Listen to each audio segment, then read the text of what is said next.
Milica Todorović se porodila. Jedna od najvoljenijih pjevačica na domaćoj sceni na svijet je donijela zdravog dječaka, a kako saznajemo, i majka i beba osjećaju se odlično. Porod Milice Todorović obavljen je danas u Beogradu, u jednoj privatnoj klinici, a sve je proteklo u najboljem mogućem redu.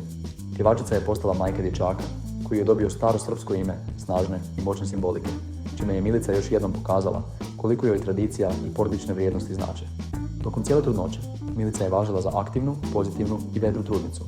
Iako je svoj privatni život čuvala daleko od očiju javnosti, nekoliko puta je viđena prilikom dolazaka na redovne ljekarske kontrole, uvijek sa osmijehom na licu i prepoznatljivom energijom koja je nikada ne napušta. Prema informacijama bliskim pjevačici, Milica je donijela i jednu izuzetno važnu odluku za budućnost svog djeteta. Odlučila je da nakon porođaja sačuva matične ćelije. Ovaj potez, koji sve češće biraju roditelji, predstavlja dodatnu sigurnost i mogućnost liječenja u budućnosti. A Milica je, kako se navodi, ovu odluku donijela promišljeno i bez dileme. Komšije iz kraja u kojem pjevačica živi kažu da su vijest o trudnoći, a sada i porođaju, dočekali sa velikom radošću. Prisjećaju se da je početak trudnoće bio težak i da je Milica u tim mjesecima bila povučenija i ozbiljnija, ali da se u posljednje vrijeme vratila svojoj staroj, nasmijanoj i energičnoj verziji.